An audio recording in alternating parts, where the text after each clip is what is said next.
Ladies and gentlemen, it gives me a great pleasure to be here at Davos with Mario Draghi, President of the European Central Bank. On a personal note, I should say that I've known Mario for more than 20 years. When I first met him, he was a senior official at the Italian Treasury, one of a group of European technocrats, if I could use that word. Yeah, sure. Who were involved in putting together the architecture of the single currency. That was back in 1996. Today, he is in charge of the European Central Bank, at the heart of macroeconomic policy making and at the heart of the current crisis. It could be a crisis of confidence, could be many other things, but we're going to talk about some of these things over the next half hour. Mr. President, if we could just start with the important interest rate hike by the Federal Reserve last December. Many people thought at the time that this signaled, if you like, the beginning of the end of unconventional monetary policy, and that as a means of generating economic growth, this was a sea change. Looks slightly different today. How do you see the picture? Did that signal as a very important shift? Well, it signaled the improvement of the economic situation, especially in the United States, but to somewhat lesser extent also in the rest of the world. We usually don't comment on other central banks' decisions. As someone said in England in a different context, we don't do central banks. He said something else, of course, but the we don't do religion. Yeah, exactly, yeah. But one has to say that the decision the Fed took was appropriate given the position of the U.S. economy in the recovery cycle, and it was perfectly communicated and flawlessly executed. So you'll forgive me for doing central bank once in a while. I think that's fully deserved. Now, you obviously made some important statements yesterday, and you've put me under severe pressure not to pressure you, or not you, but to repeat the very carefully parsed performance of yesterday. But can you give us a sense from the ECB, given the Fed decision, how concerned are you that there seems to be a slight misalignment between the way American monetary policy is going and the way European and Japanese monetary policy? Well, I don't think there is. Well, let me step back. The different monetary policies reflect the different positions of the economies in the recovery cycle. The U.S. recovery is more advanced than what's happening in the euro area and in Japan. And so it's entirely natural that monetary policies do differ. And they will be on a diverging path for a while. And and this will be reflected in different interest rates, but it's a normal process. So the spillovers between the two major jurisdictions would be adequately coped if the monetary policy decisions are right.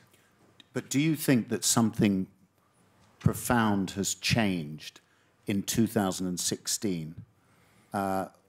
15. So, no, well, 16. The new year for many people has started very badly. Yeah. I'm not just talking about the stock markets, but there seems to be a different assessment of economic prospects, not just in China, but also even in America, where people generally thought the recovery was steady and underway. What's happened in the new year of 2016 that seems to have changed sentiment? Well, I think it's too early to speak about change in sentiment. There are market vibrations, gyrations. There are There is certainly a heightened sensitivity to risk, but it's too early to say the perspectives have changed. As far as we are concerned, we basically see a recovery that is continuing at a modest pace, but regular one. It's a recovery that's driven by consumption, differently from other occasions in the past, where it was driven, there were small recoveries that wouldn't last long, driven especially by exports. Now it's been driven by consumption, and the drivers of this economy, of this recovery, are first and foremost, I would say, our monetary policy, and also to a great extent by oil prices that support real disposable income, and also by the fact that the overall stance of fiscal policy in the euro area has become broadly neutral, if not slightly expansionary. And so all these three drivers should ensure a continuation of the recovery. There is one fourth driver ahead, which hasn't still yet deployed its effect, and that is the probable increase in government expenditure that will be necessary to cope with the refugees in Europe, really. So on the growth on the output side, I don't think there is any reason to think that perspectives have changed. On the inflation side, however, things are different. And I've been commenting on that quite extensively in the past few days, but certainly the situation is gives less reason to be optimistic for the time being. Is that largely because of the collapse in oil prices, or there are other factors? It's mostly because of the collapse in oil prices, but also because of the revision, of the downward revision in the growth perspectives of the emerging market economies, which, by the way, will certainly have is certainly having an impact on oil and commodity prices as well. And so the issue there is how we look basically at three factors there. First of all, we look at what we call materiality, namely the size of these effects. And then we look at how persistent they are. Of course, it's very different if they are temporary. And third, and most important, we look at what we call second-round effects, namely how these lower oil prices feed into the prices of other components of the inflation, of the price index basket, namely services, manufacturing, and so on. So that's what we look at. I'd like to ask you a non-economic question, if I may. Well, it's a challenge. I just wonder whether sometimes, from your perspective, we just expect too much of central bankers. Very difficult to answer. You know, I think most people, certainly central bankers, try to perform their tasks at their best, try to do what is necessary based on the analysis and assessment of the situation, and try to assess also the risks that their policy measures would entail, the so-called side effects. But in the end, they are bound by a mandate. And so this is a relevant question, but it should not be used as a pretext not to act. It should not be used to say that, I'm sorry, it's not my responsibility, it's yours. The first and foremost obligation that all central bankers have is to act based on their mandate, which in our case is price stability. You've been very clear about that, but let me just go back to that point I made at the beginning, which is you were one of the co-architects, along with Jean-Claude Trichet, Nigel Wicks, and others, who put together the blueprint under political instruction for the euro. Do you feel a strong, deep, abiding personal commitment to try to keep the euro together? Is there something else motivating you, or is it just that mandate? Well, you're actually, I mean, probably, we were not the architects. We were humble bureaucrats at the time. We were actually... Emphasis on humble. Humble, yes, exactly. Emphasis on humble. And as you said, we were actually executing instructions, again, at our best. And certainly we all feel committed. I haven't seen Nigel now for many years, but I'm pretty sure if we were to meet, he would feel equally committed to the European project as I do, or Jean-Claude Trichet does. And he's British. And he's British, that's right. That's I promise not to ask you about Brexit. Right, please do. Please don't. So we do feel committed to the European project. We spent most of our lives really working on it. So, but let me just go back to again something very interesting, underreported in the first few days of this year, that Wolfgang Schäuble, a committed European too, has said twice that we shouldn't ask too much or put too much pressure on the European Central Bank. That must have been music to your ears. Well, it's certainly the right thing to say. It's an appeal to his colleagues, to the European leaders, to undertake the necessary reforms to make the euro area more homogeneous and more competitive and more resilient eventually to all shocks in the future, and certainly more resilient than it was before the crisis. Because in a way, Mr. President, what you and your colleagues, because I stress this is it's a collective body at the European Central Bank, that your pledge of to do whatever it takes is essentially not a means of creating space for the politicians to act, to take the supply side reforms to generate economic growth. Is that the right way to see it? Well, you see, again, it's a very political way to look at things. I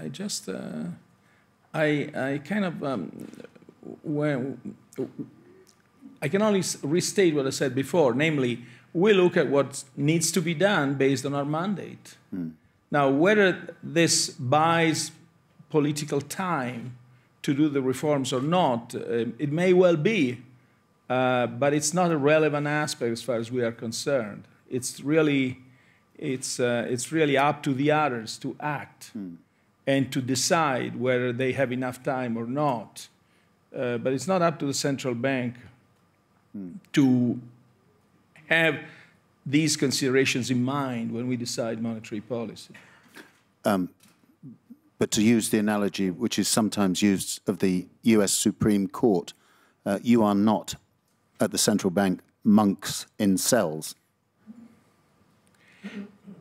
No, certainly not. But we've got to be careful that to have our attention and focus on the mandate, right, and not to get lost into the many, many other political considerations that would lead us to deviate from our mandate. Fine. Okay, let's turn to the question of, well, it's not a question, it's probably one of the most serious issues facing the European Union today, which is the refugee crisis. I mean, extraordinary numbers of people coming into the European Union, particularly Germany. 1 million this last year, perhaps another million this year. Do you see this as an existential threat to the European Union, in the sense that Schengen may well be suspended, threat to the single market, or do you see this as perhaps an opportunity? Let me say that each time I'm asked a question about this problem, the first reflection that comes to my mind is how narrow and limited is an economist's perspective with respect to this, and how little we know about this issue are both a challenge and an opportunity. What the refugees... It's a challenge for sure, and it would be foolish to ignore the size, the extent of the challenge. Our society will be changed by this. In which direction, we can only guess. It's also premature to know how long it will take to transform this challenge in an opportunity. But if there is determination and confidence, you see, that's the most important thing, because the size of the challenge could actually undermine the confidence, make fear prevailing over any other consideration, and then the challenge is lost. I don't think we are there. Actually, we are all working to make it into an opportunity. And I think if we go back to what I was saying, hinting at before about the recovery, the expenditure, the government expenditure that will be needed to cope with this challenge could actually turn out to be the large public investment project we had for a great number of years. And possibly, as you say, an extra stimulus to growth, because actually the growth story in the Eurozone over the last 10 years has been pretty poor. I mean, to quote Larry Summers, terminally tepid growth. Yes, and certainly one of the reasons for such low growth is the demographics. It certainly doesn't help, and this might change. But again, we shouldn't ignore the size of the challenge, the difficulty of this challenge, namely, and that has to do with a variety of things: the degree of education of the refugees, the age, and the countries themselves. Especially, I would say, the countries themselves, how prepared they are, how willing they are to invest in this project, how organized they are. The impression is that, and finally, and perhaps right now, even most importantly, how willing they are to cooperate. Because it's quite clear that without cooperation, this becomes a challenge that's hardly won. There hasn't been much cooperation so far, though, on the refugee crisis. In terms of European burden sharing, it's not happened. Well, I think it will happen. I'm actually pretty confident that it will happen, that a reasonable agreement will be found. And the reason why I'm confident is ultimately the inevitability of this phenomenon will make people understand that there is no choice other than coping with vision, boldness, courage, without fear, with the process itself. Not to cooperate means to ignore the challenge, and to ignore it, that will not make it disappear. If we look back just a year ago, all the talk was about Brexit. That seemed to be the existential question for the European or the Eurozone 12 months ago. Much has happened since: terrorist attacks, as you say, the refugee crisis. Can we just have a word on Brexit? Is that now off the table? Well, we are in a much better situation than we were, say, last June. The Greek government undertook significant progress, made significant progress in making reforms, in fiscal consolidation, and what we call the two sets of milestones of this program have been achieved. Negotiations are taking place this very moment. There are mostly, I would say, three areas where the discussions are taking place. One is what are going to be the fiscal targets for 2018 and 2019. The second point is the pension reform, which seems to be a key point in the policy discussions, namely that the pensions, well, it's very simple to say, now, of course it's very difficult to do, but namely that the pension system should be sustainable. And the third point is the financial sector reforms. Now, Greek banks have been capitalized, and now, but there is still a high level of non-performing loans. So how to deal with this problem will require some changes in the financial legislation and a process whereby these loans could be sold so that the banks could actually fully engage in giving credit to the private sector of the Greek economy. Discussions, as I said, are taking place this very moment. I'm pretty sure that an agreement will be found so that the first review could be successfully concluded speedily and successfully concluded. And speed is of the essence, by the way, because the sooner this is concluded, the sooner the Greek economy will go back to a normal situation where the private sector will get credit, but also the government will get enough financing to undertake the public investment projects that Greece needs. One of the problems, of course, is, as I think it was George Soros said last night, Greece is a nation with no state. I'm not sure I understand. Well, is George in the audience? No, he's not. No. I mean, the problem, this is actually, he didn't say that. I just misquoted him. Sorry, George Soros. The problem being that the state just isn't strong enough. Yeah, but that can be said on many other countries. I mean, just... why are you looking at me? No. I think that was a central banker's elliptical comment about Scottish independence. No. Don't make me say things. If you look forward, though, to 2016, what are the priorities for the central bank? Well, I kind of briefly mentioned them before. I mean, just as far as we are concerned, the continuation of the economic recovery, and second, the convergence of the inflation path towards our objective of rate of inflation, which is close but below 2%. It's and as you say, you are somewhat short of that 2% target. Indeed. Just how much ammunition have you got in your pocket? Well, we've plenty of instruments. I made these comments yesterday during the press conference, so there's no point in repeating them. But we've plenty of instruments, and especially we have the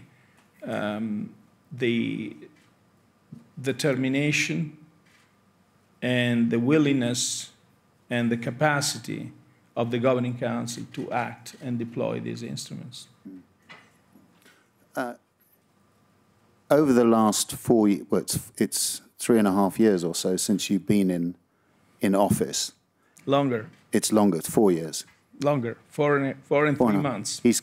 By the way, this is the closest you'll get to a central banker's confession. He's counting every minute.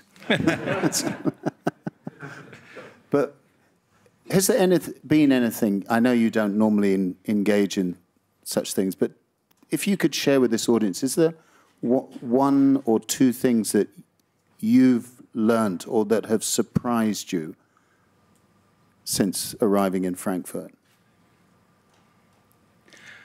Well, I don't know. Really, I mean, I had many jobs in my life, and this was a question I was often asked. Was there anything that surprised you in this job? And I was never able to answer, really. It's probably, things do surprise me after they have happened. But at the time, I mean,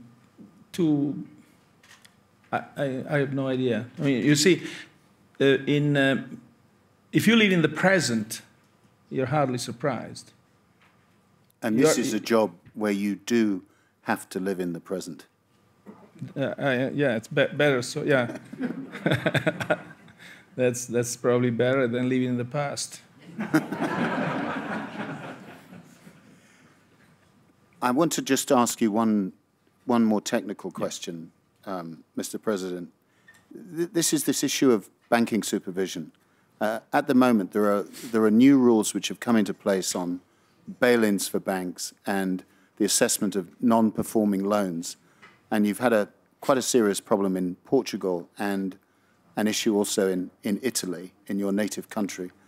It's always difficult, by the way, for the head of the central bank to how he deals with, or she would deal with the country back home.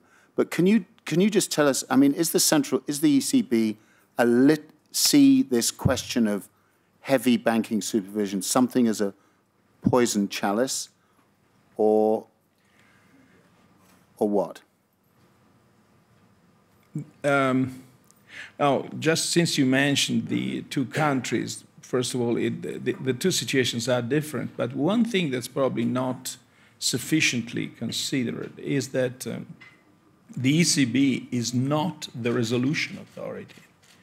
So that means that the way these bail-ins are being implemented in different countries depends first and foremost on the resolution authority, which until the end of last year was the national authority. And there is no uniform rule or regulation until now that tells how to implement bail-ins in the same way across different countries. So you had one way was done in Portugal. We get another country, they may well do it a different way. And so my auspice, my wish would be that the current directive then is translated into a regulation which actually ensures uniformity of bail-in implementation across countries. Now, having said that, now there was a big confusion, I think, in my native country. And the key thing is, we did, as a supervisor, we did the comprehensive assessment, which terminated a few months ago.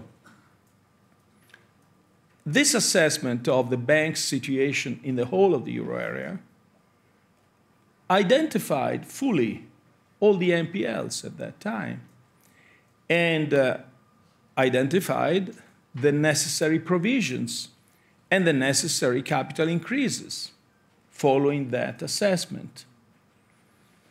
Now, the SSM, the supervisor, sent a questionnaire which apparently was read as implying new requests. Yeah. There was a mistaken reading. Yeah. The questionnaire only wanted to look on how banks deal with NPLs, because we are the first to be aware that it takes years to deal with the NPLs. It's not a matter that can be dealt with urgency. It's a good example is given by Ireland. Ireland has been struggling with the NPLs for years. And so the supervisor's objective was to see what are the different national practices that are used to deal with NPLs. And then later on, we could orient towards the best practices. Nothing more than that. So there's not going to be any new unexpected request of provisions or capital stemming from this exercise. And I did say this in pretty clear terms yesterday, and I restated today. Thank you. I'd like to now ask what might be described as a historical philosophical question. If you look at Treaty of Rome, first invoked the notion of an ever closer union. And if you look at the evolution of the European Union over the years, you've had the single market and then the single currency. And looking at the Eurozone, we talked about this principle of convergence. Do you now, looking back and living in the present as you do you think that this notion of linear development is actually wrong? it's not all moving towards an ever closer union. It's something different. Well, I think I don't think people, when they said ever closer union, I don't think they had in mind a linear process. They had in mind a process which probably, because these people were reasonably intelligent, they would also imagine as quite bumpy. And that's what we are living through. But there's no question, even in the account you just made, about the fact that this union has become closer and closer through going through one crisis after another one. And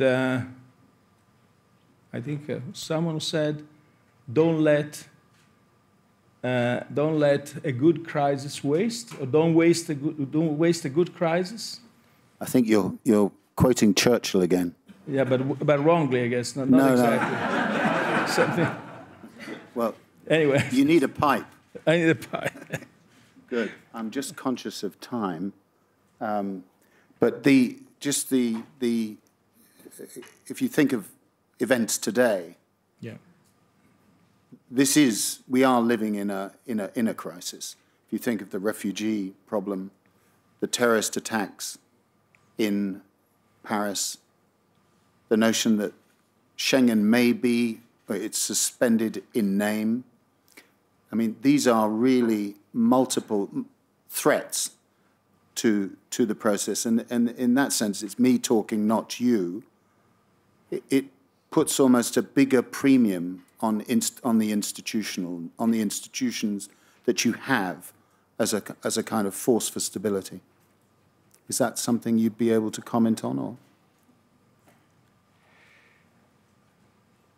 No, I can actually make a short comment on that. It's certainly true.